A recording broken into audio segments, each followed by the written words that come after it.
ঢাকার ব্যস্ত রাস্তা যখন আধুনিক অটোরিকশা আর ইঞ্জিন চালিত যানবাহনের ভিড়, তখনও দৃঢ় মানসিকতা নিয়ে একজন বৃদ্ধ মানুষ চালিয়ে যাচ্ছেন প্যাডেল রিকশা। জীবনের শেষ প্রান্তে এসেও থেমে যাননি তিনি। বয়স তার কাছে কোনো বাধাই নয়। তিনি প্রমাণ করেছেন ইচ্ছাশক্তি থাকলে সব সম্ভব। সেই মানুষটির নাম নুরুজ্জামান।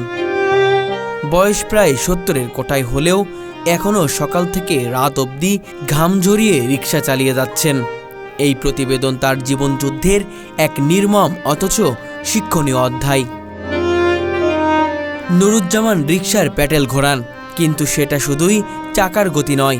প্রতি প্যাডেলে তিনি জীবনকে একটু একটু করে টেনে নিয়ে চলেছেন। বয়সের ভারে শরীর কাঁপে, হাঁপিয়ে ওঠেন মাঝে মাঝে, তবুও থেমে যান না। ঢাকার উত্তপ্ত রাস্তায় খোলা আকাশের নিচে গাড়ির ধোঁয়া আর কোলাহলের মধ্যে তিনি একাকী লক্ষ্যে চলেছেন বেঁচে থাকার লড়াই। দিনের শুরুটা হয় খুবই ভোরে, শেষ হয় গভীর রাতে। যতটা আয় হয় তার বেশিরভাগই চলে যায় গ্রামের বাড়িতে সন্তানদের কাছে।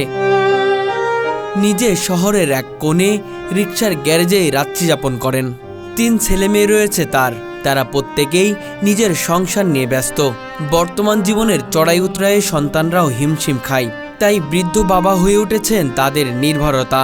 নিজে খেয়ে না খেয়ে টাকাটা পাঠিয়ে দেন গ্রামের বাড়িতে। আপন বলতে কেউ নেই ঢাকায়। নিজের কণ্ঠে কষ্টের সুর। জীবনকে দোষ দেন না, শুধু বলেন নিজের খরচ নিজেই চালাই, যতদিন বাঁচব ততদিন চালাবো। আল্লাহ যত বছর রাহে মাটির তত বছরে চালাই। হ্যাঁ, যখন পুরো শহর অটোরিকশায় ভরপুর, তখন নুরুজ্জামান এখনো চালাচ্ছেন সেই পুরনো প্যাডেল রিকশা। যাত্রী এখন আগের মতো ওঠে না, আয় কমে গেছে, তবুও পেশার প্রতি তার ভালোবাসায় এতটাই গভীর যে অটোরিকশায় রূপান্তরিত হয়নি। তিনি বলেন, সবাই অটোরিকশা চালায়, আমি প্যাডেল চালাই, আমি পারি, চালাই যাই। তাই এই বিশ্বাস আর অধ্যবসায় আজকে তরুণ প্রজন্মের জন্য এক অন্য প্রেরণা।